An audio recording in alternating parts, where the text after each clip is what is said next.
Good evening and welcome back, ladies and gentlemen, to Speed Force Racing. This is Season 17, a brand new season full of new, exciting opportunities and amazing races to come with new coming drivers as well and returning drivers. My name is Indigo. Simo should be alongside me, but unfortunately cannot make it here tonight, so she should be my usual Division 2 commentator, but unfortunately she's not here. So get well soon, Simo, and hope to see you back in the commentary box. But I'm excited for this one. The Mexican Grand Prix is the first race of the season, so we'll see how this plays out because we've got the long straight as well.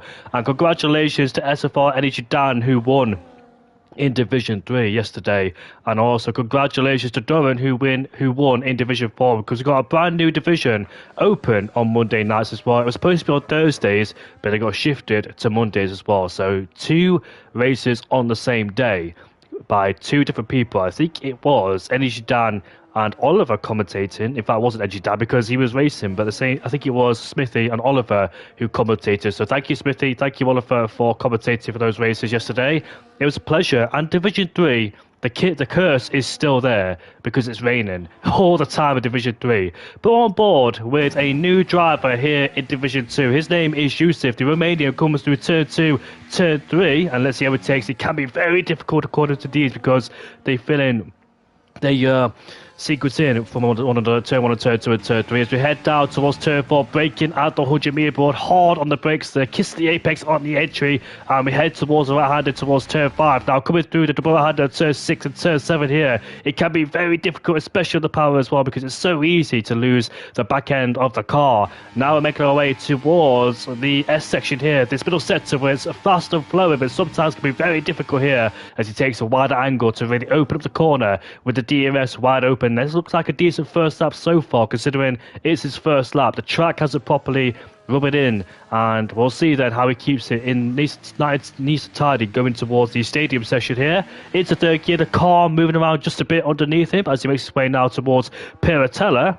And here he is towards the line. The first lap time is good to be a 1:14.8. We'll see if anybody can dislodge him for first place. But so far, a decent lap time. Two newcomers, which is Veloci Ayob Jr. and Yusuf. So two new people in the RB as Klusler now goes towards pole with Yarholm in P4. Klusler with a 14.6 in the Haas. Used to be in the Red Bull last season, now transferred over to the Haas team and partnered alongside Yarholm. And Xenom goes up to P4 with a 15.4 I believe it is.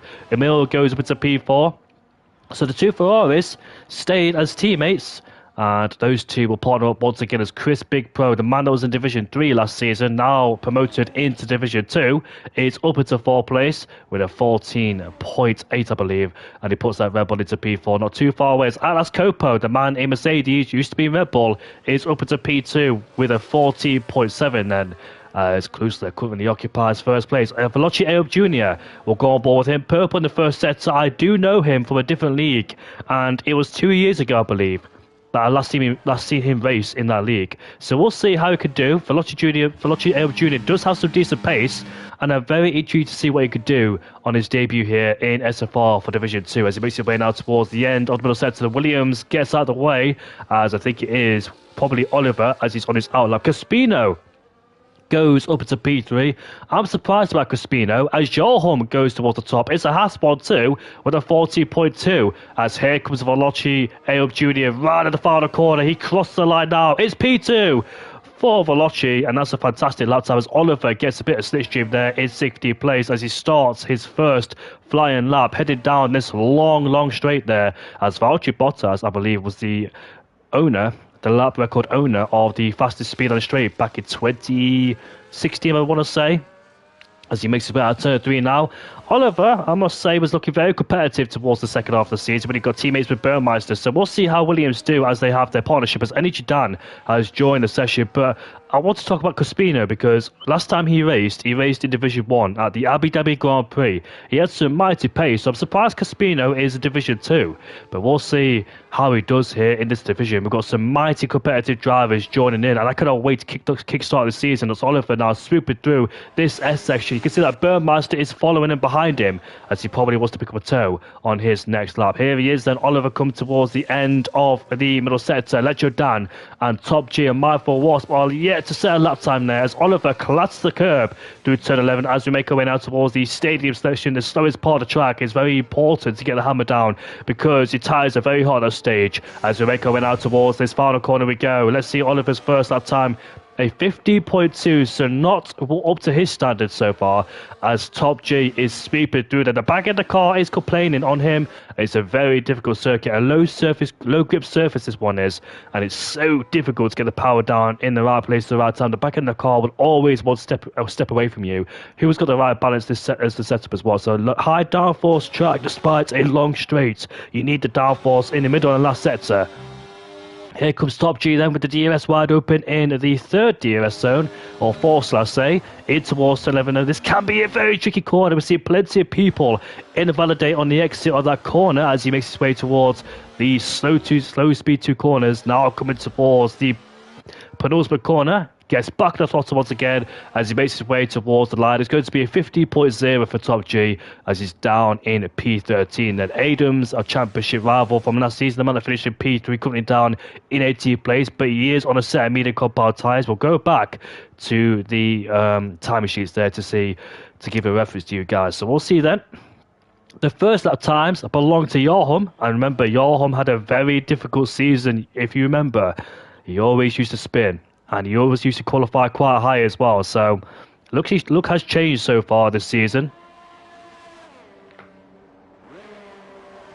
So his luck has changed so far this season, and we'll see, can he continue where he left off towards the last part of the season, because he was very strong indeed, as I think Yusuf is on a lap time, but I don't think he is. He isn't. Yeah, he is. 3/10 up in the first sector, because I thought he was low on the ERS, so I thought he was slowing down, but he's not. So he's flying in the first sector already, but he's lacking battery. You use a lot of it down the straight as he gets out of turn number 7 there, heading towards turn 8 we go. Back to the throttle again. We see Sebastian Vettel spin there back in 2015. Both Ferraris had a double DNF around here in Mexico when it returned back to the grid. Nico Rosberg won the race back in 2015 as he went on a triple race ending streak there as he won 3 races in a row towards the latter end of 2015, and he won 4 races in a row towards the beginning of the 2016s. That was 7 wins in a row for Nico Rosberg as he won the championship in 16 as well. Here comes Yusuf coming towards him. Valtteri Bottas and Lawrence Stroll crashed in those corners as he crossed the line now. It is P2 with a 14.3,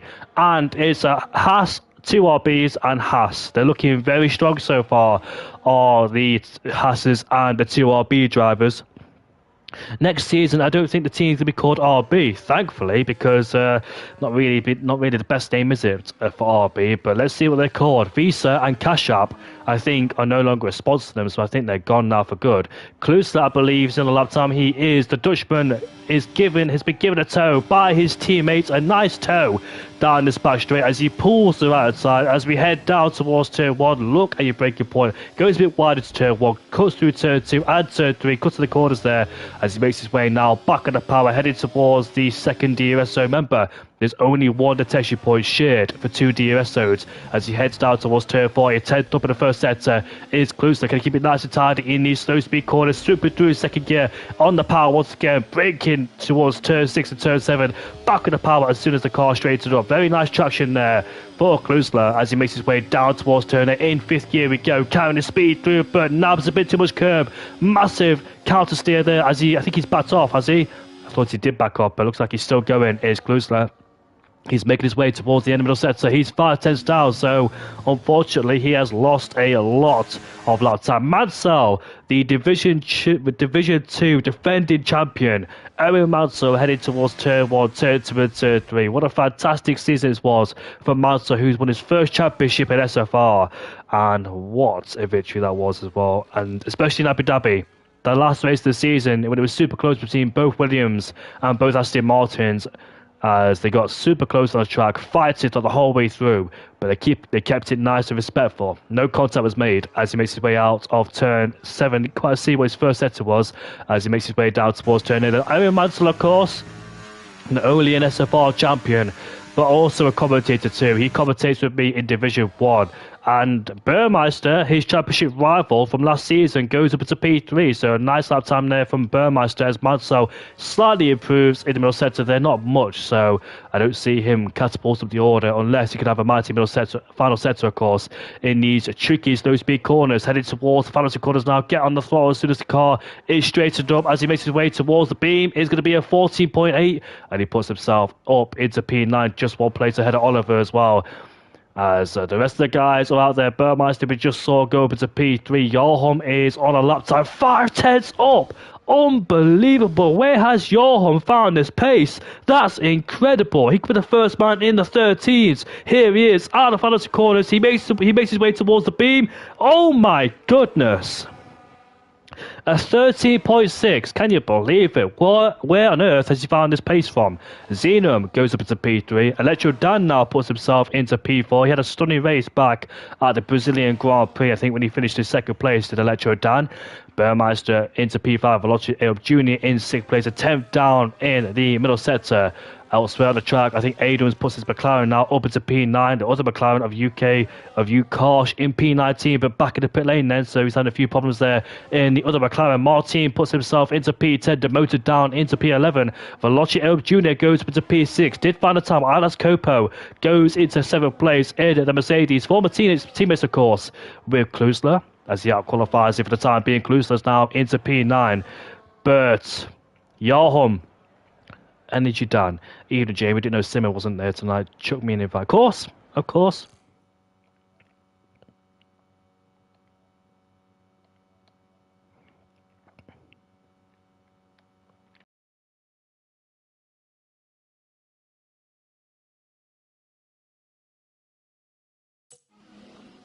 Sorry about that, guys. So Energy Dan will be joining me on commentator tonight. It's always a pleasure. Yarholm's parked up there. He needs to get a move on. He can't afford to be stuck there for too long because he might get himself disqualified. So after the RB goes, he's got to gut it now, but he's actually run out of fuel. He needs to get out of the way just in case other people are on their laps, which he does do. And as you can see, he's revving out there in first gear. But evening to you, Dan, yesterday's race winner. How are you doing, mate?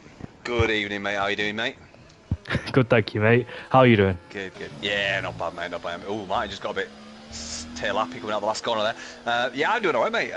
Surprised me yesterday. Normally a strong track of mine, but yeah, I did a few snap changes last minute and it seemed to really help. But yeah, everyone's looking pretty good here so far. 13.6 for Yaron, that's impressive. It is indeed. Yarholm, who struggled last season, if you remember, with all those spins in the race, but he really sorted out his momentum and form as he continued as well. Yarholm, who finished in P18 despite having 2 wins and 3 podiums, because his season came alive at the Las Vegas Grand Prix when he won it, got a podium in Qatar, won again in Abu Dhabi with a fantastic victory. So in the last 3 races of the season, that's when he came alive, and here so far, showing good momentum heading towards season 17. Can he keep it going now? But I think he came in late last season, didn't he? I think like 8 or 9 races into the season, I think. I might be wrong on that, but I'm sure he came late and he was new. He'd just got the game. Your memory is normally a lot better than mine, so you might be able to remember if that's the case. I'm sure he was late and he seemed to improve a lot towards the end of the season. He came in at the 4th race of the season in Hungary. I remember that because he qualified quite high but spun in the first lap. I remember that as well. And he did struggle a lot because he just over pushed the car. Because these cars are really sensitive as well. You be very careful how you push these cars as well. As Chris Big Pro, former Division 3 driver, had a race win as well. I remember him and his teammate fighting quite hard. OWR Ronnie, as Chris taps the wall there, nothing much more than a kiss as he makes his way towards the line. Goes up into P6. That's a decent lap time there from the former Division 3 driver. Mindful Watts, but fortunately, look at him there, drifting to the corners. Remember Mindful Watts last season, had a fantastic race, but I don't know what happened to him in the second stint. He came out the pit lane, had a broken wing immediately. Yeah, Wasp is a bit of a dark horse once for you. His qualifying is normally really good, and his race results are very hit and miss. He's either really on it or not on it at all. So I think he needs to find that switch that he's got in his cockpit and actually turn it on this season. Because if he does turn it on, he will be a driver you need to watch out for in this division. Yeah, I agree. We've seen glimpses of his pace, and he did show it in the final race this season in Abu Dhabi. He finally showed it, but in the final race, a bit too late. Oliver headed towards in the first set, already struggling there. His few hundreds down is Oliver in the first set. So, of course, the new Division 2 admin. So, any questions you got to ask, go to Oliver as you answer your questions there. One thing I will say about Mexico, Jamie, is people that do run medium TC are going to struggle with tyre wear. We saw that last night. The medium TC runners had horrendous tyre wear compared to the guys running no TC. So any of the guys in this division running, I know Mindful Wasp runs medium TC. I'm not sure on Adams, but I know Mindful Wasp does. I think he's going to struggle with tyre wear towards the end. So I think he needs to start on the mediums, get rid of them, and get onto the hards. Exactly. In the first stint, you want to start on the medium compound tyres because you want to get rid of them in the early stages before you head on to the hard compound tyres. Look at this then. Johan is on a lap time. Right behind it is his teammate Klusler. So both Hasses are following each other as Klusler will get a massive sushi. But the downside of that, in the middle sector, he will really struggle being in the dirty wake of his teammate's Haas car in front of him then. So we'll see. He'll be purple in the first set, unsurprisingly, as he pulls out of the way. So it's a double toe there. Klusler has the benefit of the toes on the both straights, but I'm not quite sure how much he's up by as he invalidates all that for nothing. Oh, yeah, we did that last night with Keiths, and I think he gained 6/10 by slipstreaming on the hot laps. Yeah, I did it to Fireblaze in qualifying last season when he was my teammate for Williams, my one-off appearance, and he won the race, got a pole. That was the only win of the season as well. So my first appearance, he got a win. After that, he never got one again. So we'll see then who else is on the lap time. Yusuf crossed the line to start a flying lap. Zenum and Emils are in the first set. Veloci Aob Jr. is headed through turn 3 right now as he goes off the track, but doesn't invalidate, so he continues with his lap there. So we'll see who is closer towards the line. Zenum is up in the first set by a few hundredths of a second, then in third gear as we make our way down towards turn 6 and turn 7. This triple right-hander misses the apex slightly, but leads on the curb on the outside, gets back to the throttle before we head down towards turn 8, swooping through in 5th gear, cut a bit of curve there, used a bit of curve on the outside too, really attacking these corners as much as you can without losing the back in the car. It's all about how much curb you use, the curb usage on this track. DRS wide open as we head towards the end of the middle sector. Zenum unfortunately is a few hundreds down as he heads through turn 11 there, not really carrying the speed through as we make our way now towards these slow speed corners, but rise the curve too much, unfortunately invalidates a lap time. Here comes his teammate Mills as he heads back in the pit lane, so double disaster there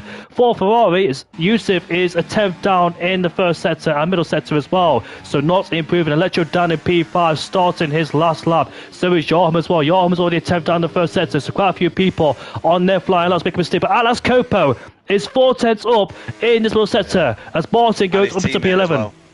His teammates up by 10, so just following him as well. And here comes the two Mercedes drivers. Let's see what they can do as they make their way towards the final two corners. Here comes Atlas Copo now towards the line. What's it going to be for the Mercedes driver? P2 for Atlas Copo. Here comes Neymar. It's a P3 with a 14.2. What a fantastic time for both Mercedes there to get it on the final stages qualifying.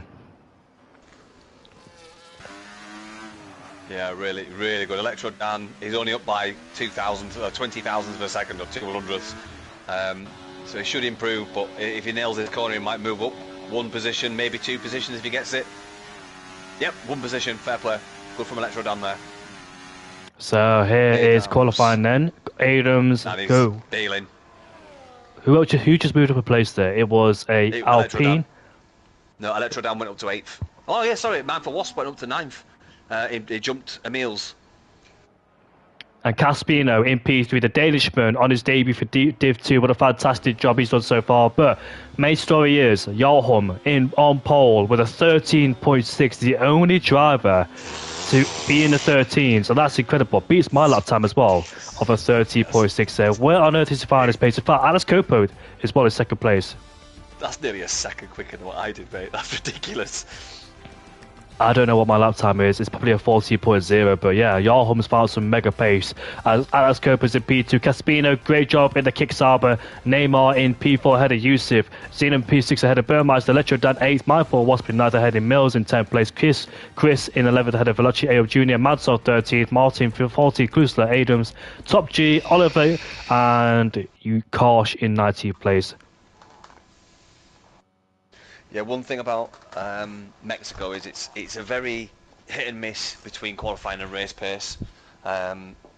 you'll often find the setup is very much different for the qualifying and for the race. So a lot of these drivers may be set up for the race, which will become apparent in about 4 or 5 laps time after the first when the lights go out. I know a lot of these people like to take their setups from time trial, but time trial is not the way to go. You need the balance between the qualifying and the race setups, because I've seen it plenty of times in the past where people are so quick at qualifying, but they're vulnerable in the race because they don't have the downforce or the stability, and their tyres keep overheating. We'll see who can manage the tyres in the first stint, because the medium tyres are an absolute shocker around here on this low grip surface. So it's all about managing tyres, all about sticking within that DRS range. As Energy Dan knows, myself knows, especially as Madsol says, he is struggling, unfortunately. Yeah, the tyre wear on the mediums is a bit strange, because you get like maybe 6 decent laps out and then they just fall off. And the other thing I was going to say, the downforce setup for this track, I was running like a quite a low downforce setup for all of last week, and then I changed it last minute to 45, 42, and I just seemed to find pace. So I think people that are trying to go for the fastest straight line speed are really going to struggle. I concur with you as that, because I always try to go for as little downforce as I can, because sometimes I find I'm so slow in the straight and other people are so much quicker. So I've changed my setup a bit, but sometimes low downforce setup is the way to go, because it's easier on tyres. Yes, you might struggle with straight line speed, but at least you have the tyre life towards the end. And I went for a hard downforce setup in my race last season as well in Mexico, and I should have finished P4, but unfortunately without fuel, Daniel. Unlucky. Well, the thing with Mexico is you can afford to blitz your ERS, because there's that many slow, tight corners. As long as you flick it into nothing as you enter those sections, you build it up really quickly, especially in Sector 2 and Sector 3. You know, I was switching it off between the first set of S's and all the way through the stadium section. By the time you cross the line, you're already up to about 80% ERS from almost nothing. So if you're clever, if you set the high downforce setups on, you just blitz your ERS to stay in front, turn it off in the S's, and then you're back to 80% ERS. You blast it down the straight and stay in front. I found it quite challenging at first, but then when I realised, the pattern of ERS change you need to do, it falls into place. And not only that as well, Daniel, it is track limits. They're so brutal around here. You can be very careful with track limits as well, because I noticed that a lot of drivers yesterday in Division 3 and Division 4, even the race winners, picked up 3-second tablets. But Energy Dan, you did a fantastic job to finish ahead of Babelli, last season champion in Division 3 then. I had a bit of helping hand from the safety car, because I raised my ride height, expecting the rain to come a lot sooner than it did. And I think I was losing positions. I went down to 5th, I think it was, by the end of lap 3. But then once the safety car happened, it brought us all back in, and then the rain started. And once the rain started, that's where that ride height seemed to really work, and the car just felt stable as hell in the corners then. I think in future I'm not going to do the ride height changes as aggressive. I think I knocked it up on front and rear by 4. I think I'll just do 2 in future, because it was too aggressive for the dry. I certainly felt it in the corners, and that's where I was losing the time and the traction. And how was it fighting the likes of Babelli and Michon de Havilland and the rest of them? Because they're very quick drivers, Babelli. They're quick. They are quick. Very quick. Do you know what? Super clean drivers as well. I had some really good fights with them. I was going for the fake dummy or the fake moves, and they read it right, and they're very smart drivers. So yeah, it was tricky. It certainly wasn't an easy win. A bit of luck played into it. But the last 8 laps, I think, was probably some of the best racing I've ever done in this league. It was hard to catch up, but then once I caught up, it was good. Yeah, it was really good, mate. So as you can see on the left-hand side of your timing sheets there, majority of people on the mini compact tyres, 2 of them have been disqualified already. That's Top G and Oliver been disqualified, unfortunately, for those 2. So it's not been a good start for Williams so far, must be said. But we know Burmeister is much more stronger in the race, proven to be last season. There are the 2 cars already parked up on the grid with the cold and mini compact tyres. But sometimes, Daniel, pole is not the best place to start around here in Mexico. It's not. I joked about this in the party that I was in. I was like, I want someone to beat me, because I don't want to be the dragster going down to turn 1. And then I nearly lost it, to be honest with you. With Cassidy. Cassidy was hot on my heels when the lights went out. But yeah, over to you for lights out, mate. So the last driver, Kosh, is making his way towards the line. All 19 drivers here for the 36 lap race around here in Mexico, the first race of the season. I cannot wait to kickstart this. It's going to be a thriller. Let's see what happens going down towards turn 1. There are the lights. 2, 3, 4, 5 lights. And for the first race of the season, the Mexican Grand Prix is underway. Johan gets a mega start off the line, already ahead of Alice Cooper. Yusuf is ahead of Neymar. The two Harvarders side by side as we head down this long straight. Here comes Alice Copo pulling to the left hand side as we head down towards turn 1. Alice Copo trying to go around the outside in towards 1, but Johan swings around the outside to stay in P2 or P1. Sorry, Caspino is off the track as Yusuf tries to go side by side with him as they continue their battle. Headed down towards turn 4 we go. Yusuf's there on the outside. Breaks later. What a move there from Yusuf. Up into P3. Down the inside goes Neymar on Burmeister, but Burmeister takes it away with those beating compound tires. Extra grip, of course. Here comes Mindful Wasp now. Up the inside. There's contact with the Ferrari of Mills and Electro Dan heading down towards turn 6 and turn 7. But here comes Mindful Wasp. None of them yielded. Here he is. Neymar down the inside. He reclaims P6. And here's the two Ferraris fighting each other in P9 and P10. Yeah, just at the start there, Jamie, we had Veloci Ayab.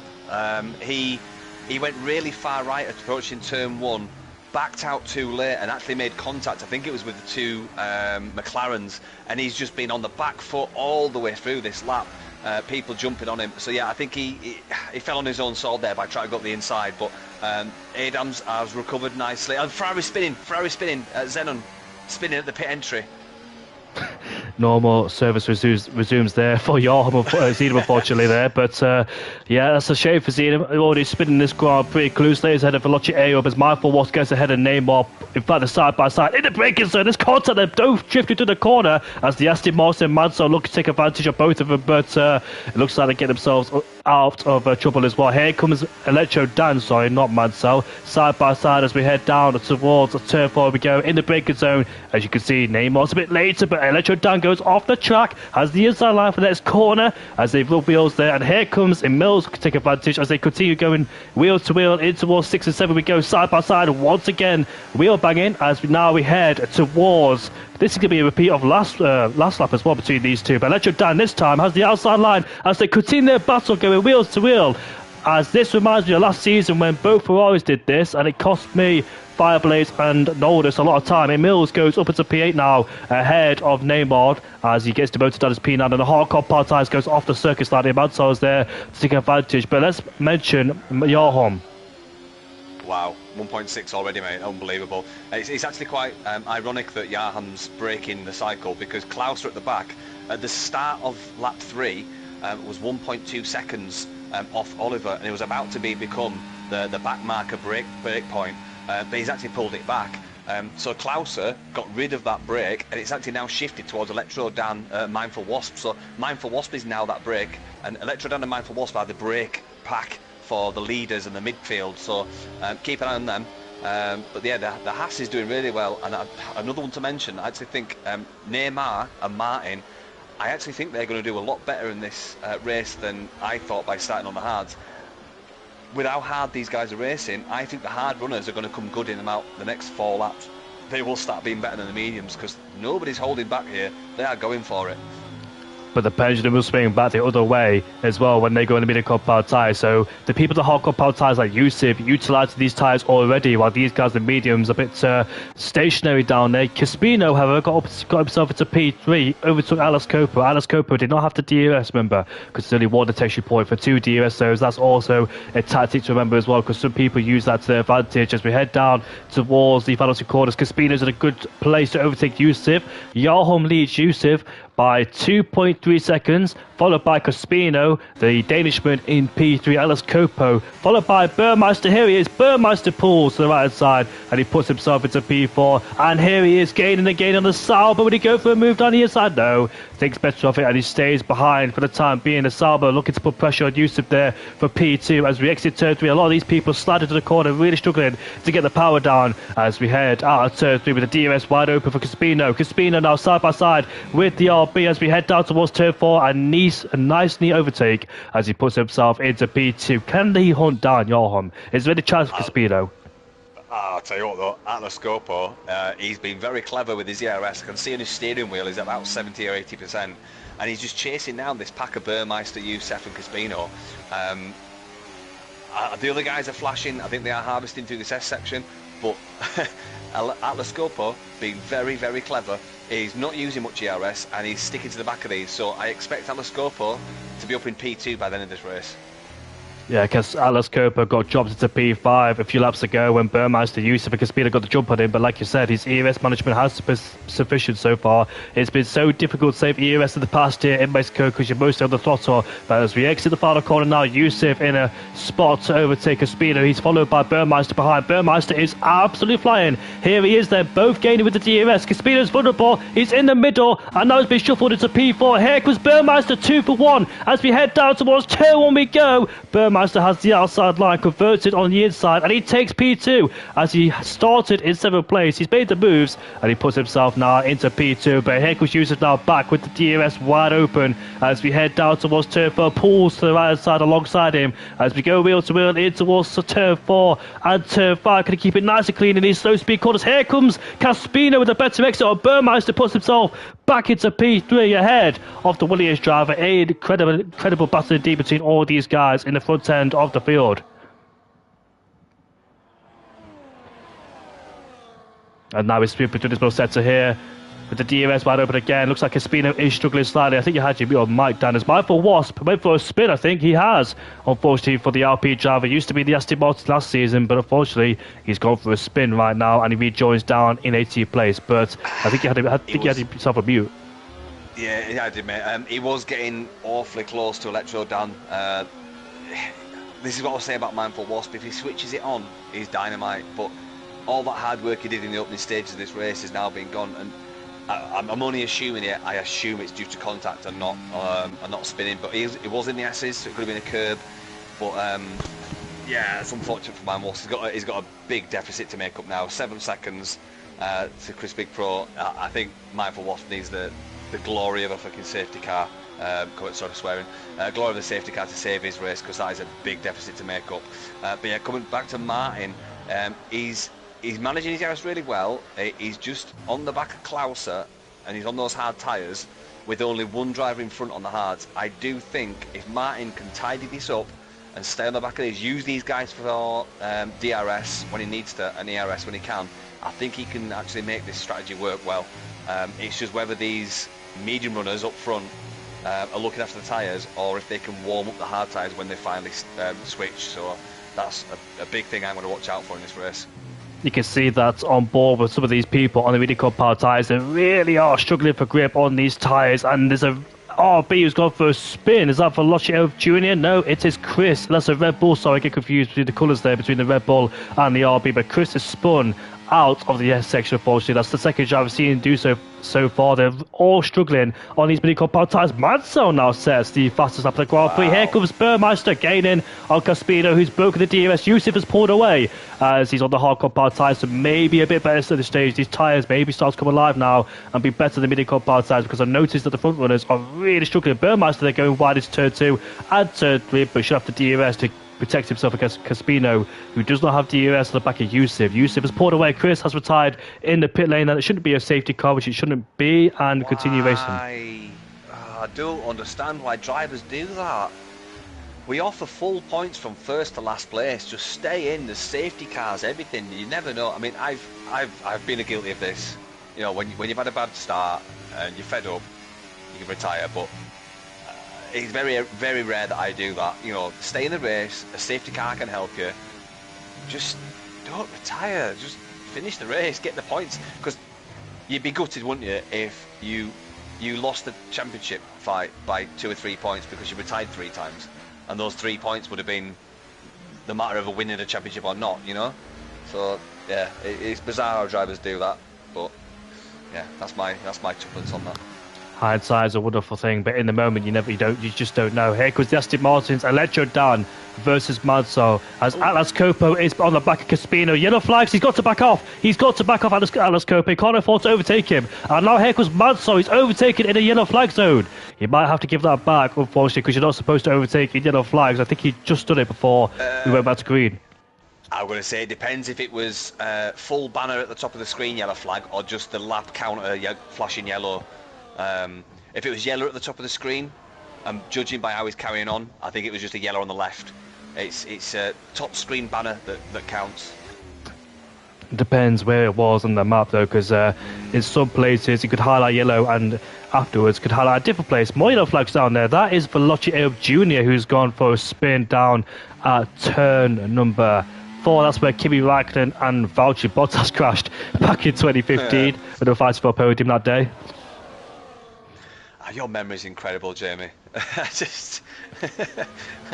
I don't remember all these little minor details of races in history. Like, it's so impressive.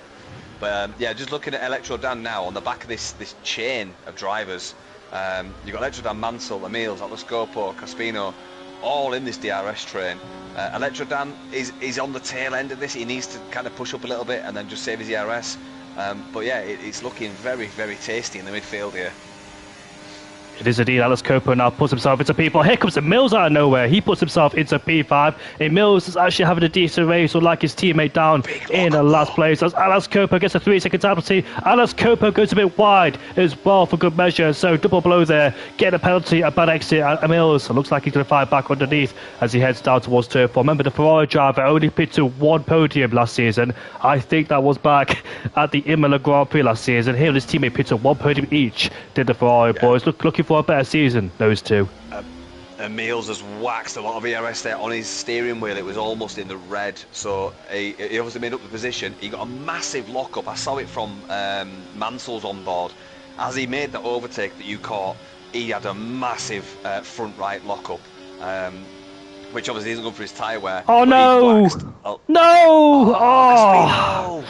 That's where George also crashed his one in the practice session last season, and a safety car's been deployed. That's bad news. It's bad news for Yusuf. But what did I say? Chris Big Pro, he quit the lap before. If he had just stayed in this, he'd have been fine. I know, mate, but so we don't think sometimes. Let's go. 10 seconds speeding. Oh, Dan, I'm sorry. That is. I'm sorry, Dan, but I have to remind you that's what you did as well back in Silverstone. Yeah. Harry Kane did the same thing in Belgium and Brazil. Do you know what? I don't actually normally get spin in the pit lane penalties. It's only when I'm under pressure or I feel the pressure that I get them. Do you know what? I did the same thing back in China. I had a race in Sunday, and it was in China, and I was in P10 alone in the race. And for some reason, we had to go on the inters.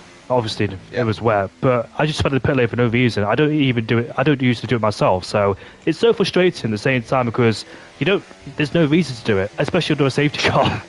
China's a difficult pit entry though, very difficult, because you come around that corner, you accelerate to the line, and you don't realise how grippy the tarmac is in China. You pick up so much speed so quickly. It's like all of a sudden all the lines there. But unfortunately, the safety cars came out at the wrong time for Yusuf and Neymar. But they're hoping for a second safety car. The safety car, ideally for them, about lap 21, 22 for the mediums to go towards the end. But they're in a bit of predicament now. So Jarlholm's lead has been wiped out. Burmeister, I noticed the gap was going down between first, second, and third there. Burmeister got some mighty pace in race trim. Jarlholm could be under massive pressure now that the pack has been bunched up once again thanks to the safety car. And Daniel, I'm going to go to the toilet, maybe right back. Yeah, no worries, mate. I'm just looking as well at the drivers. And we've got a couple of people that are in a bit of no man's land here. So you've got, where is it? So it's mine has gone to the mediums. So you've got Uktash on the mediums, Velociub Jr. on the mediums, Martin on the mediums, and then you've got Zen on the mediums now. Obviously the mediums can't go all the way to the end.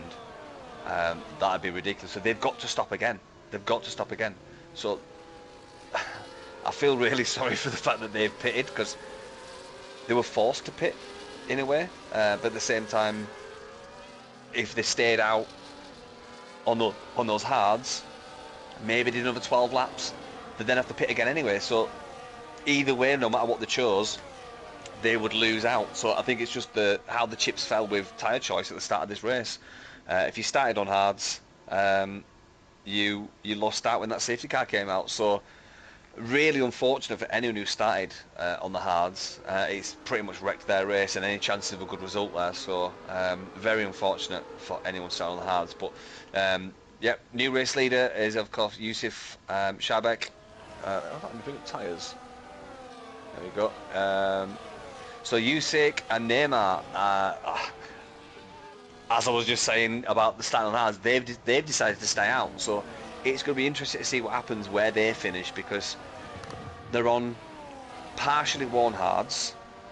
Yaham all the way back down to Lord Brad in 12 are all on fresh hards. So those guys may be the cork in the bottle, so to speak, and cause a bit of aggro to the guys from 3rd all the way down to 12th. But they're going to have to pit at some point, and I do imagine they're going to find themselves probably around P10 or P11, maybe P9 if they're lucky, with how the pack evolves. So yeah, really interesting. P13, 14, 15 and 17 all have to pit again. P1, P2 always have to pit in about another, they might squeeze another 13, they might be able to go lap 25, which is better for their medium run, but they are going to get swamped by the hard runners on fresh tyres. So yeah, for a lot of drivers this race has been changed. Very unfortunate, but this is racing, you know. Sometimes it's the luck of the dice, you know. You choose at the start of the race, it doesn't work out. I do normally favour starting on the mediums, simply because if you get damage in the first few laps, you can go medium again, or do the hards and then the medium. Starting on the hards, I feel, is always a risk, because if there is an early safety car, it forces you onto the softer compound, whether it's the medium or the softs, and then back to the hards later on, or whether you do medium. And this is why I always choose the balanced setup for tyre choice, because even if you start on the mediums and you go to the hards, you've always got the mediums if another safety car comes out, you know, 10, 12, 13, 14, 15 laps from the end. So choice is a thing, but also luck is a big factor. I agree, and I also, the only time I'm on the hardcore power tyres is when I know there could be rain later in the race, because you could go for a very long stint from going from hards to inters unless there's a safety car in the middle. Therefore, you put the medium power tyres, then the inters. That's what I did on Sunday's race. But here we are then. The safety car is coming in at the end of this lap. We know the top two on all the tyres. We expect them to be swallowed up by the pack momentarily, as Johan have been looking to try and extend his lead once again, but Burmeister has been very quick. Is the top two going? Yes, they are. So the safety car is in, and the racing gets resumed once again. Then nice safety car restart there from Yusuf, as Johan is on the back of Neymar, as they're on the back of the Mercedes driver, go wheel to wheel. But Burmeister needs to follow through very quickly as well, as we head down towards turn 1. The level pegging going down towards turn 1, but Johan should have the grip on the hard compound tyres. In fact, he's still there. Is the Mercedes a bit harder than Johan expected as we exit turn 3 there. Bit of contact, Johan's lost the car, and here comes Burmeister now as he's side by side with Johan. He's up into P3. Can he make it a double overtake with the Mercedes down the inside? He can't, but Johan is later on the brakes, defending from Burmeister, trying to overtake a Mercedes as we head down towards turn 5 we go, as Johan is finally through then. So a defence turned into an overtake as Burmeister slows down not to hit the back of the Mercedes, and he's been released up into P2. After all, for one moment Johan will get swallowed up by Burmeister, but he did a fantastic job defending and attacking as well. Yeah, Neymar there through the S's. If he went off and got a warning there, I do believe he can get that removed, because they were fighting all through that section, and he actually went wide because of Yaham coming up the inside. I do believe that was a precautionary movement, which I think, in my personal opinion, if he got a warning, that should be removed. And Johan now on the back of Yusuf, as he's the next driver to overtake as well. Burmeister has to follow through immediately. He can't afford to lose Johan as well. If Johan breaks out the DRS immediately, he could do what he did the first stint and break away from the rest of the train as we head down. As he downshift into 7th gear there, as he got bogged down into 8th. As here comes Emils at the back of Alas Copa. Alas Copa unfortunately get a 10-second penalty for Veloci Elf Jr. Goes on the inside. Oh, who's a spinner? That's a spinner in the background. That was Mindful Wasp, was it? Somebody just lost the car on the straight and hit the wall. I'm not quite sure who that was there. Was it Mindful Wasp? I think he is. It is. He's lost an end plate. Wow. Not quite sure what's going on there for Johan, but Yusuf is holding up Johan in these slow speed corners. Burmeister has got to capitalise immediately as Mohammed says Brad for the win. Come on, you gunner. I presume you're talking about Brad. Which one's Brad? Is it Yusuf? Lord Brad Top G. Oh yeah, of course it is. Of course it is. Excuse me for being a bit oblivious. But Johan now as the backup. Sorry. I think that's a big ask, Jamie. To get from P14 to P1 on the hards, and you got to pass the likes of Klaus, Lecture, Dan Adams, Mansell, Emils. Yeah, come on. Unless that was satire and I missed it, but there's no way Lord Brad Top G is going to win this race. Well, remain optimistic about your favourite drivers. Anyways, we crossed the line on lap 15 out of 36. Here comes Burmeister, pulls to the left-hand side to overtake Neymar. Johan's chasing down Yusuf, and he uses the battery now, gaining and gaining and gaining the RB driver. Burmeister needs to follow through immediately as we head down towards turn 1. Here comes Atlas Copo on his own teammate. That should be easy. Burmeister outbreaks himself, almost collects the back of the RB, but his main target now is to overtake the RB, get past him and follow Johan as quick as he can. Here comes Adams now past Mills, puts himself into P7. Do you know what? Mansell and Adams have run a decent race so far, considering where they started. They really did struggle in qualifying. Could have put it out together, but the two of them, the ones that finished first and third in the championship last season, all together in P6 and P7. Remember the pre-season race in USA? Those two were fighting and Mansell lost it. But here in Mexico, in South America, he's done a fantastic job so far. But Burmeister is all over the back of the RB. He can't afford to let Johan pull away. But the problem is, being stuck behind somebody on all the tyres in the middle sector, you're going to get held up. Yeah, I'm just looking at mine for Wasp, mate. He's pitted for a new wing. He's on mediums, and even 15 laps into this race, he's still not going to be able to make it to the end of this race on those mediums. And if he does, he's going to be very, very slow at the end and probably spin again. So, really unfortunate. I don't know what you heard while you were away, mate, but anyone that started this race on hards and pitted under that safety car basically lost any fight in this race for any decent points. It's so unfortunate. Even the likes of Youssef and Neymar that are still not pitted yet, they're P4, P5 now, but once they pit, you know, they're going to be way back. They're going to be back down, you know, probably Mindful Wasp area, probably 8-9 seconds in front of Mindful Wasp. So it just shows that it's the look of the draw with tyre choice and how it happens in the race with safety cars.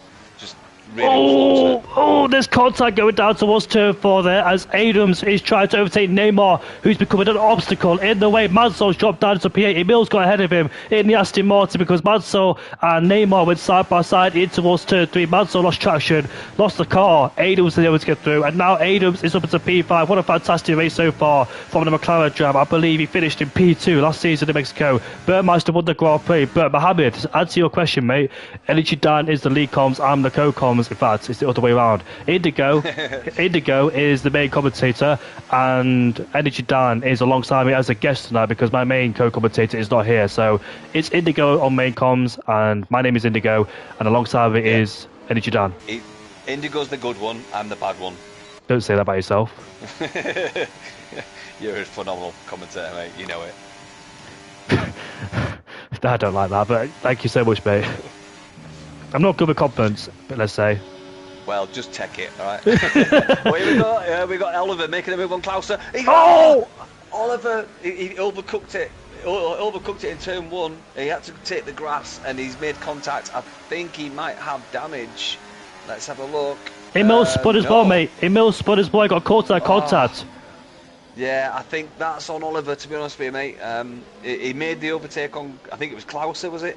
And then, yeah, he just overcooked it, and he had to cut the apex to try and avoid, and he just made contact, and it was a chain reaction. So unfortunate there from Oliver, but I imagine there might be a few reports coming through for that. Yeah, and also Mansell got involved as well. Unfortunately, he made contact. Oliver made contact with Mansell. Not the first time we've seen that between those two back in the Brazilian Grand Prix last season when Oliver spun Mansell around, and that was detrimental for his championship. Big consequences there. Mansell is now piling the pressure on Klusner for P10 as they go wide towards turn 11. They're carried under speed as Top G is looking to go down the inside. And Mohammed says, I thought Electro Dan and Energy Dan were the same people as Electro Dan overtakes Neymar to go with the pit lane. Yeah, I can't multitask. Driving and comms at the same time would be impressive. Here comes Burmeister now for the lead of the Grand Prix. It's changed hands, and Burmeister from starting in 7th place is now up into first. Adams is right at the back of Yusuf, goes down the inside into fourth place as Yusuf's there struggling on the old hard compound tyres. A few people have been caught up in incidents because people know the tyres, of course, but that's the race. That's the way the cookie crumbles sometimes. Jamie, this is what I was on about with the high downforce, low downforce. Is Yaham falling into that bracket where he had the low downforce, so he had the straight line speed, and now he's got tyre wear? Is this what's happening? I don't know, but Burmeister, he's a quick driver. You know, he's not pulling away too much from him, but are we starting to see these different setups playing out now? Definitely, but Burmeister seems like he's got some incredible straight line speed because I've seen him overtake about 2 or 3 people at the same time on the straight. So it's all about who's using the most battery, who's the most conservative, and we'll see who's more aggressive in terms of overtaking and defending. But Yoham, what he can do now is just settle into Burmeister's DRS, and this battle will continue all the way to the checker flag between Burmeister, Yoham, and Alex Coper. Oh, Coper's ran such a good race. It's unfortunate that he picked up a 10-second penalty. I can see from the steering wheel, Jamie, that Yaham is struggling with ERS. Burmeister is pretty comfortable. Not ideal, but comfortable. I think he might be starting to do what I said about through the S's non and then ERS down the straight to stay in front. We'll soon see in the next 2 or 3 laps how that unfolds, but I do suspect Burmeister is starting to get clever with the ERS. And Yoham now, he knows he's been overtaken. He knows Alex Coper's behind him, so he's got to use Burmeister to save battery. Like you said, in the first set, it goes down towards 25%. Now he's up towards 65%. Using overtake as well out of the corner at turn 6 there. You've probably used ERS unnecessarily there. Used a bit of battery wasted, but he's trying to get himself closer and closer towards Burmeister. Keep within his DRS range there. The DRS will aid him to stick with him at the back of the Williams car. It's going to be a very interesting battle because Burmeister is searching for his second win in a row in Mexico after defending from Mindful Wasp and Adams, who also picked up a podium as well last season. Adams has dropped Yusuf out of his DRS range. I think Adams could be on course for a podium potentially because Alex Coper does have a 10-second penalty. Mansell is ahead of the McLaren driver side by side, but it's been a shame for Mansell because he was running in 6th place, but that contact at turn 1 really puts him on the back foot and drops him more places down into 9th there. Mansell will be absolutely furious. Here comes Joachim on Burmeister as he goes down the inside towards turn 1 we go. A lovely move from Joachim there to put himself back in front of the Williams driver. Oh, Zenon got a 10-second time penalty speed in the pit lane, but just what you said about Adams being able to get a penalty, being able to get a podium. Usyk behind him hasn't got any penalties, mate. So I think he'll be needs to pit though. Yeah, he does. I didn't see that. Sorry, mate. It's all good. Mansell's down the inside of Korsch. Korsch got back ahead of him, but Mansell struggling once again to get past the McLaren driver, his old championship rival, constructor championship rival, must be said. McLaren right to front. Do you know what Korsch has done? Oh! Who's that? Is that Martin? Martin spun. He was following a group of guys. He was doing. I was about to say, Jamie, check out Martin because he's chasing a pack, and he just got the throttle down too much, and he span around. So unfortunate for Martin. So unlucky. And here comes Mansell now side by side with Korsch as he puts himself into P10, in towards turn 11, but he'll be absolutely furious because that DRS gap has been broken as we head down. Oh, Korsch hits the back of him, and here comes the Sauber of Top G around the outside, has the ins. Oh, they're in the wall together! And out of the race goes Top G! Is this a safety car? It's a VSC! No, it's Lord Brad that's DNF'd. It's a virtual safety car, so Martin's going to pit for fresh mediums, surely. Oh my goodness me, the trajectory of this race has changed once again. It's a VSC now. Why is that? Why is that a virtual? I have no idea. Sometimes this game is very weird. I mean, that's a tight street section. Like, oh, I'm not going to get into this. Here, have it. Have that. Have it. I can't argue with EA's stupidity sometimes. Wow, that crash just caused a VSC. I don't think anybody might benefit from this. Nobody in the top and end of the field is going to pit because that'd be a very unwise decision, unless, of course, your name is Yusuf. That is a P10 on about the same compound tyres. Veloci Jr., if his virtual safety car stays out, he's going to benefit from it, but it's a big ask. He's only just coming through Sector 3 now, so... yeah, he needs his virtual safety car to stay out another 30 seconds for him to benefit from it. If it comes in now, he's lost out. But Whoa! As you just say that, he nearly gets in the back of Electro Dan. Wow, so to So answer your he's gonna question, have to pit now. Velocity's gonna have to pit now. If he doesn't, and oh my God, what an idiot! Sorry, that's wrong to say. Why wouldn't? he's side by side now with Electro Dan, and Manso has pitted. Manso may have pitted for some wind damage. Adams got a drive-through penalty for speeding under the VSC. So, unfortunately for him, he'll have to serve a penalty. Manso has changed his front wing with a brand new front wing attached to the Aston Martin car. What a dismal race for him, unfortunately. So how's Veloci gonna get to the end on these mediums and be competitive? He's got another 14 laps to do, so that'll put him to 26 laps on the mediums. That's puncture territory, way past puncture territory. Yeah, it's a questionable strategy there for Velocio Jr., but we'll see how things plan out. He's dropped out the DRS to Adams. Electro Dan maybe potentially could be on course for a podium because the three ahead of him, Alex Copo got a 13-second time penalty for speeding and a corner cutting. Adams got a drive-through penalty. Velocio Jr. has got to pit again or take those tires towards the end and risk a puncture. So Electro Dan could be the one to watch out for. I'm going to say, look at Klauser though. Klaus is in that mix as well. Klaus is only half a second behind Electro Dan. And he's got 3 seconds just like Electro Dan. Oh, sorry, Electro Dan's got 6 seconds, so technically speaking, Klaus is in a better position for a podium. And Klaus has and then scored. Emils, if he can make up some positions, Emils is in a good shout for it as well, so, yeah. We've got a spinner down in the middle set, so that was my fault. Wasp. But Kluster could be on course for his first podium since the Dutch GP. The only time I think he beats a podium against you, Energy Down, when you spun out of turn 7. You love doing this to me, don't you? I just remember Public these platform, things. just slag Energy Down off. Yeah, nice. Cheers, No, man. no, listen, if anybody else was here, I'd say the same thing as well. Don't you worry. I know, you're ruthless, mate. You're ruthless. I'm surprised not talked about me here in Mexico when I ran out of fuel from 4th place. Do you know what? I'm going to research your races just so I've got some ammunition to fire back at you because I'm feeling bullied here, mate. Don't worry, Dan. It's all good, mate. It's just that it's just convenient. Every time I mention those races, like something happens with you. Listen, I'm just happy that I'm giving you content to use. I'm happy, mate. Anything for the league, mate. So, Mohammed, if you're still here, to answer your question, smoke coming out of their tyres in the breaker zone, is that due to lock-up or is it commonplace in the new game? It's due to lock-ups, mate. With the tyres locking up.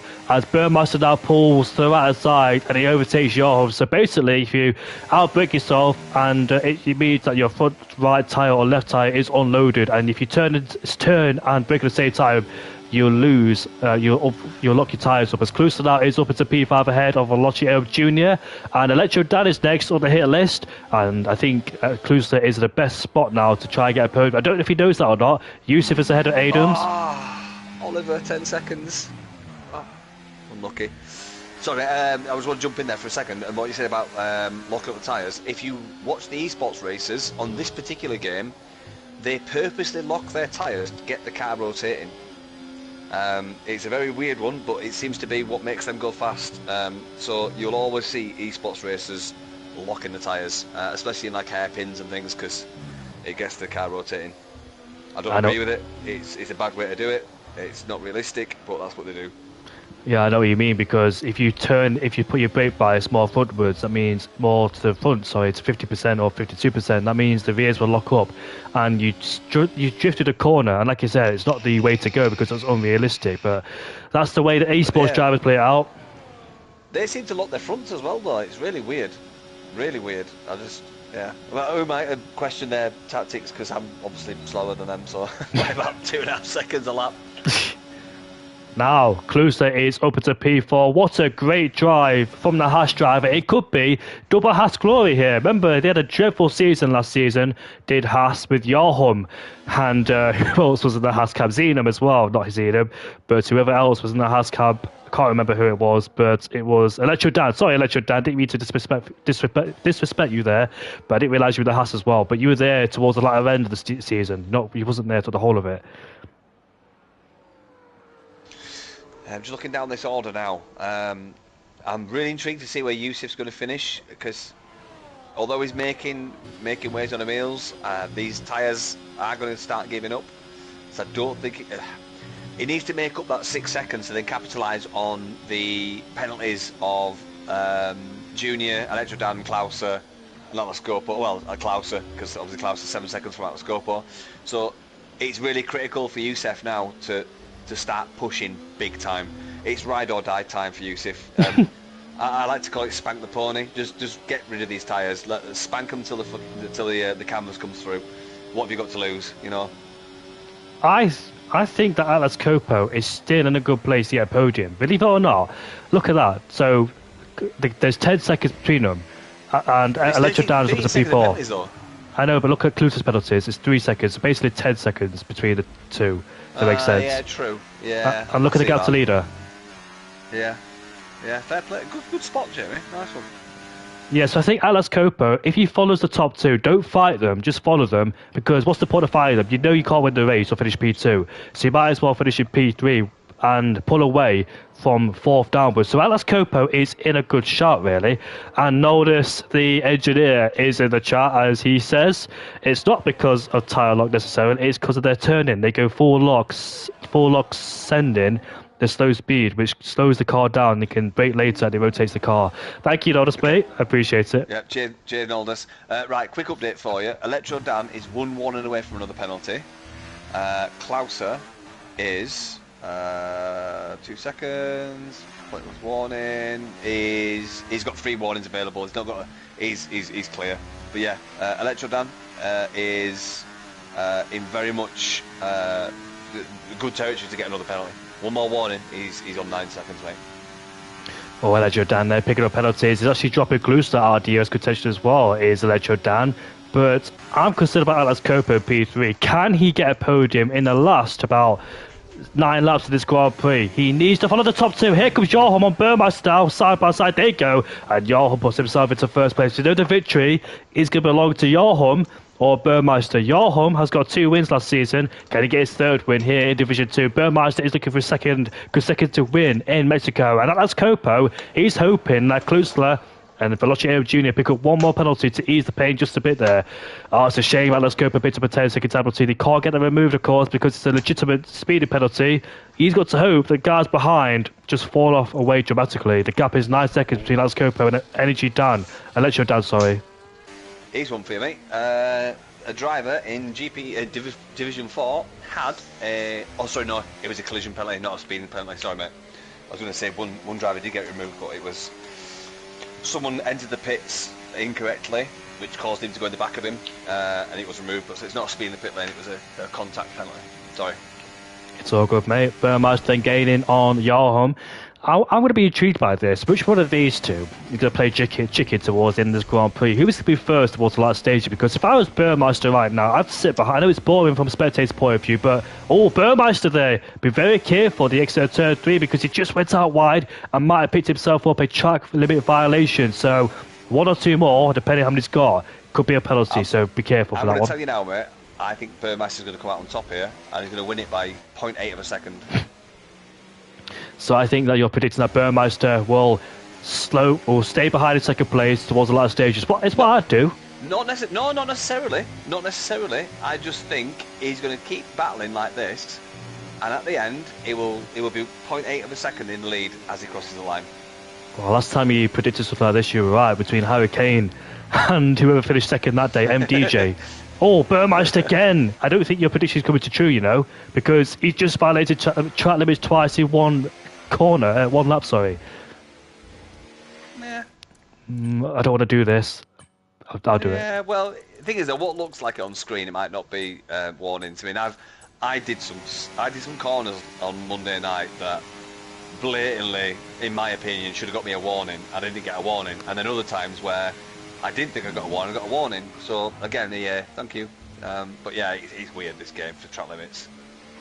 Atlas Copo is being very smart in P3, not fighting the top two, slowing them down even more. So he knows P3 is best, but it's between Klusler and Atlas Copo towards the end of this Grand Prix. What is the gap going to be? Because mathematically, I cannot work it out because I'm very good at mental maths. So 13 puts him at 14 seconds. Minus the 6 puts him at 8 seconds, so he's 8 seconds in front of Electro Dan at the minute. And Kluster with a 3-second time penalty, P5. That's who I'm looking for. 8 seconds, so with 3, so he's 11 seconds. Sorry, 7 seconds. Yeah, 5 seconds in front of Klauser, plus the delta time. Call it 5.5 seconds. It's going to be super close between Alex Copo and Kluster towards the end. Who is going to get a podium? Will it be Copo and Kluster? Remember, those two were teammates back at the Red Bull camp. They worked beautifully to get P2 in the championship, but now separated their own ways to be in the Haas and the Mercedes. Here we are then on the straight with Yarm and the DRS. Copo's dropped away out of the DRS. He's made a mistake somewhere on that lap. But Yarholm stays behind a Burmeister. In fact, he goes for it. Here he is then. Puts himself into P1, going side by side. In towards turn 1 they go. And Yarholm takes the lead of the way. Kluster puts himself into P4 ahead of Electro Dan, searching for another podium, added towards his tally. See, normally if I was Atlas Scopo, I'd be like, I'll just sit behind you guys, wait for you guys to make contact. But it's Burmeister and Yarham. They're not going to make contact. These guys are really good racers. You know, really professional. Really, the racing etiquette is on point. I can't remember Burmeister or Yarham being in any serious incidents last season in Div 2. So, yeah, I think Atlas Scopo's playing it right now. This is a focus on keeping ahead of Klauser, keeping the delta level. If you can push up to these guys and maybe make a move, it's not going to buy him anything, but bragging rights maybe. But yeah, I think he's been sensible by just following these guys, just using them as a pace marker. He's just dropped from 8.5 to 9.3 from Klauser, so he's gaining time. Excuse me. Klauser's losing time to Atlas Scopo, so he's doing everything right now. It's 9.4. It's increased 9.5. I think Klauser's tyres have gone. I think they've gone, mate. Where is he? Klauser, down 5. He has got Electro Dan on the back of him, so it might be because he's fighting and defending, but he's dropping. Klauser's dropping back from Atlas Scopo. Electro Dan takes the position now from Klauser as he approaches the next corner. Is he going to? Yep, he's got it. So Electro Dan takes that position from Klauser. Atlas Scopo 9.1 in front of Electro Dan. So this will be very interesting. Can Electro Dan push on and put some pressure on Atlas Scopo with that penalty? We'll see towards the end of the Grand Prix. It's a shame that Alex Copa made a mistake because all he had to do was follow the top two. Now the top two have been left alone in this Grand Prix. There's 5 laps to decide who is going to win the opening race of the season. It's Yarholm versus Burmeister 2. Highly contenders, because remember, Yarholm, every single race until the final 3 races of the season, he had tremendous qualifying pace, but always spun in the races. And like you said, he's not a driver to make contact with. He made contact, well, he makes mistakes of his own, but not with anybody else. But finally, Yarholm sorted his race etiquette out, sorted his race pacecraft out, and he's finally got some great pace on his hands and great consistency too. All those elements to make up a great race for himself. And here he is then. Here was Burmeister flying on the main straight as he goes on the racing line to take P1 away from Yarholm. But this is going to be very intriguing towards the end of this Grand Prix to see which one of these two is first on the last few laps. It will, mate. But yeah, like I said before though, looking on Burmeister's steering wheel, there's a lot of yellow. A lot of yellow on his battery. But yeah, just one thing I want to mention, Jamie, is if you look at the stops, everybody who's at a one stop is leading the pack. Then it's 2 stops, then it's 3 stops. For various reasons, whether it's tyre choice, safety cars coming out, incidents, you know, you've got to do a 1 stop around Mexico. It's the only way you can do it. 2 stop does not work. Yeah, and it's plain to see when you look at the stops. 1 stop, down 2 stop, down 3 stop, you lose time. It's just, there's not enough time to be made up around this track to make a 2 stop work, for whatever reason. So I'm boring by saying this again, but yeah, if you start on the hards and the early safety car comes out and you pit, it screws you. It does. So, Lays has just made a prediction. Well, not a prediction, but a suggestion that Yusuf could be on course for a podium with P6 member on the mini compound tyres. And the guys ahead of him, Mercedes has gone full up of a spin. Is that Neymar? Oh! Electro Dan's got 3-second time penalty. This could be Alex Copa's podium, sorry. He can get removed, mate. It was a spin, half spin. He span into the pit lane and drove out. That can definitely be removed, mate. It was not a conscious corner cut. It was driver error. Well, I'm saying it can be removed. In my personal opinion, as a steward for Division 1, if a Division 1 driver sent me that, I'd remove that warning straight away. Because it wasn't... He lost time, wasn't an advantage. It was just circumstantial. So, yeah, he can remove that, in my opinion. But if he gets another warning, disregard it. Think about Yusuf in P6. He's gaining on these guys. The gap is 4.2 as well. So, is there any chance for him? I think it's a bit of a stretch there between Atlas Copo and, yeah, Yusuf. Yusuf's got to gain about 7 more seconds if he wants to try and get himself between the podium. There's a beep in my ear. Of course there is. That's the DRS there. That's the first time I heard the beep, by the way. I didn't realise that the beep was that quite active on the spectator menu. You probably never noticed it before. But here comes Joachim with the DRS wide open. Burmeister's wiggling left and right, but I'm not quite sure why. Look at the battery saved up on Joachim's steering wheel. It is 100%. I can't see. They're both 100. They're both 100. I can't see Burmeister's steering wheel because of my camera angle. They're both 100, mate. This is going to be electric. If you've got 100% battery, 2 laps on the end, both drivers, you know there's going to be fireworks. There is indeed, but Burmeister currently being a guinea pig out there in first place, giving DRS towards Joachim. But Fireblaze, if you remember, it was Fireblaze versus Jensen, the Williams versus the Haas on Division 1. Fireblaze stayed ahead of Jensen. Jensen got a terrible exit out of turn D, if you remember, Dan, and he couldn't catch him. Yeah. My teammate won the Grand Prix of Fireblaze, and ever since then, we became good friends. Yeah, I made a mistake there because he's dropped back nearly half a second. He's dropping again. He needs to nail this section. The DRS detection zone is coming up now as you go under the bridge. He's got it. So, yeah, what's happened to Joachim? He made a big mistake at turn 13. He lost the car, and Joachim is out of DRS range. No, but he's got DRS. I think he was in the detection zone, has he not? No, he didn't. He missed it. Oh, that's big. That is big. He just took too much curb on the inside. That is big. And lost the back end of the car. Wow. So, Burmeister, I think if he just keeps it tidy now, it might be more than 0.8 of a second that he finishes this race. It's dropping back down now. Joachim's got his chi back. He's got his focus back. His chi. He's on the back. His Tai Chi. So yeah, he's got his chi back. It's hovering between that 1 second mark, so he just needs to basically save battery and push at the same time, which is a bit of a oxymoron. You can't really push and save battery. So I think that mistake might have cost Joachim this win. Excuse me about that. Oh, Joachim's got penalty. He does. He just picked it up. That's it. Burmeister has won this Grand Prix. Unless, of course, he gets a 3-second time penalty. But oh, no. Why did you say it? Why would you say that out loud? Sorry, I didn't mean to spoil it. Commentators curse, mate. Come on. Is Joachim in DRS rage on the last lap? I think he is in DRS rage. But it's going to be for nothing. But what you said earlier on, an oxymoron. I haven't heard that word for a long time since the English lessons. Oxymoron. I haven't heard that word for a long time. Yeah. It's a good word to use. Burmeister has definitely won this, and it's by probably 4.8, not 0.8. So yeah. I'm still thinking about P3 between, I think, Electro Dan and Atlas Copo and Klusler. That battle for P3 is still going on. And Yusuf is P6 as well. One.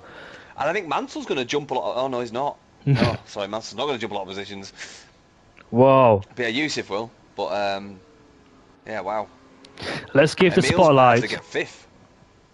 Let's give the spotlight to this man in P1, Burmeister, the man that finished runner-up towards Mansell last season in Abu Dhabi. Here he is there, kick-started his season as he had a difficult start to the season last season, but here he is there. What a fantastic drive it's been for the Dutchman, who is looking for his second consecutive win here in Mexico. You can see the stadium section, he can hear the fireworks, he's making his way towards the final 3 corners, and he started in 7th place, made his way through aggressively, picked his way off one by one. Here he is around the final corner, and Burmeister wins the first race of the season. What a fantastic drive. Joachim in P2, Atlas Copo. But who is in 3rd place? We make our way towards the line now to finish, to decide who's in 3rd. It is going to be Klusler. Klusler is on. No, it's Yusuf. Yusuf gets P3. What a fantastic drive for the RB driver who was on the hard compound tyres. But Yusuf is on the podium in P3. Alex Copo demoted to P5. But the RB driver on his debut for Division 2 gets a podium, Daniel.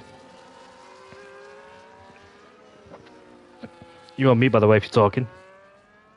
Yeah, it just shows you. Yeah, I was, mate. It just shows you Burmeister and Yarham were the greatly paced last season. You know, they gave us some serious pressure, but I think they're in the division they need to be in.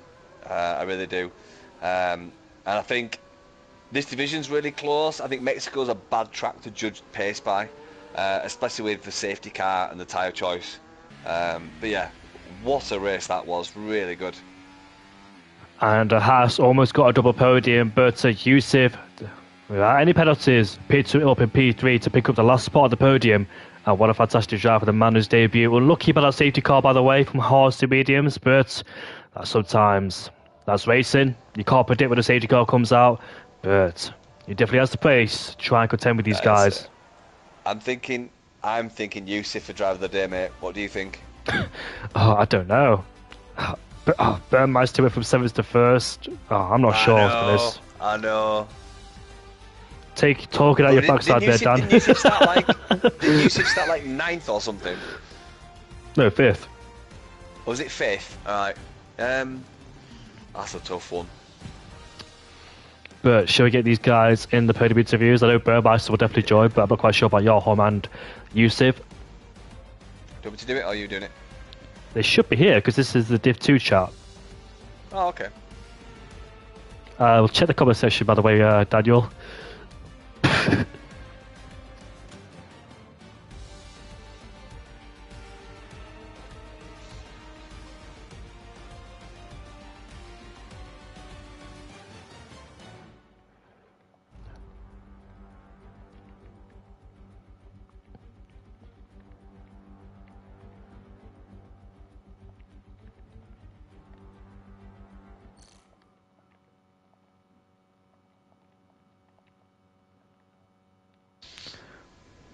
Omar says, Yusuf, absolute masterclass. Well, I won't say a masterclass because it was the hardest to medium strategy. Of course, it wasn't his fault because you can't predict when the safety car comes out. But to be up there, you got to have at least penalties or no penalties and be consistent. And he was consistent, and that's why I got P3 for the first podium of his career here in SFR Division 2. So, well-deserved podium.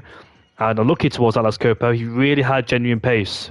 But unfortunately picked up a speed penalty in the pit lane and picked up a 3-second time penalty. I couldn't figure out the maths because my mental maths is not that great. But yes, what a first race. Congratulations towards Burmeister. And we should hear from the top 3 in the podium interviews momentarily. Sorry, I have to go. So Yarham will not be here in the podium interviews. Thank God I don't have to speak to him. No, I'm joking, Yarham. So it's Burmeister. And it's also Yusuf, we're just waiting for. Then we can kickstart the podium interviews and get going. Martin, just accept you got screwed by safety cars.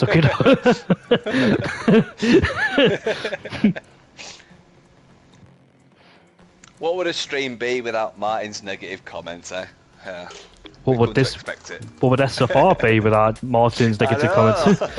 He's always annoying Glock. He's always annoying Glock. I always advocate him annoying Glock. It's funny. I love Glock to bits, but it's funny when them two get at it. Yeah, I like Glock now. I know me and him had a bit of a fallout when we were championship rivals, but we're okay now, me and Glock. I've annoyed Glock to high heaven in the chats, but at the end of the day, I've got nothing against him. He's a great racer and he's a great guy, but I think he knows that as well. I only do it to wind him up, but yeah, he's a great guy and a great racer.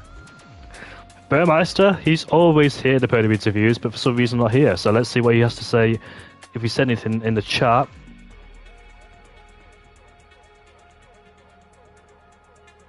Give it a couple more minutes to hear from the Dutchman and the Romanian.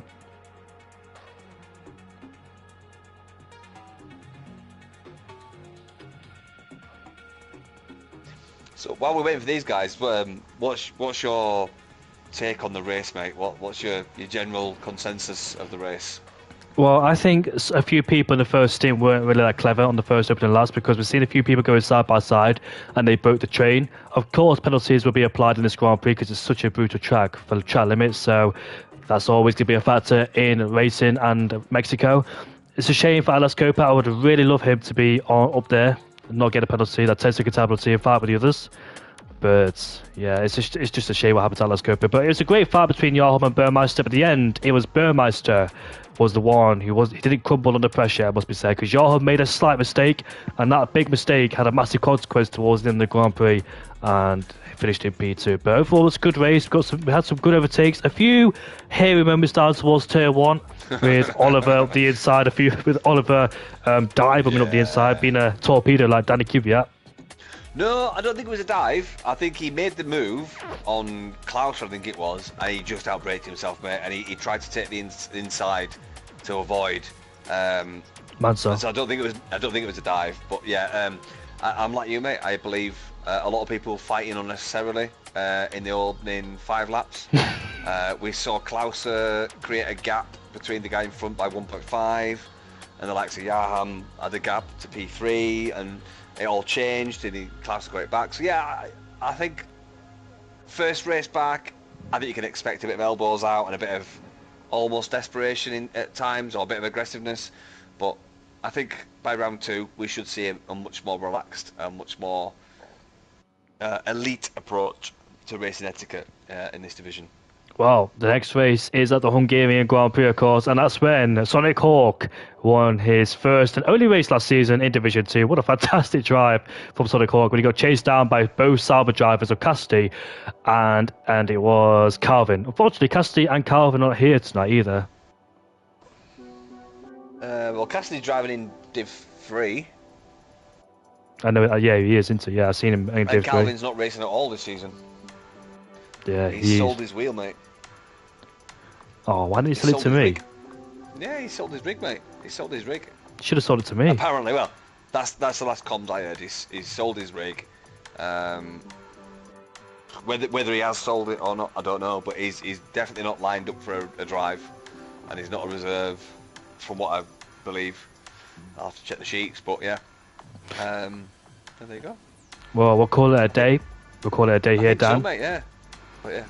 But cheers for your streaming, mate. As always, professional as F. Really good, mate. Always a pleasure alongside you, mate. You're welcome, mate. Thank you for joining me as well here in Mexico. Had a lot of help from you tonight. Thank you so much. Welcome, mate. More than welcome. One more race yet to go here in SFR. It's Division 1. Join me and Owen Madzo back for Mexico tomorrow at 7:30.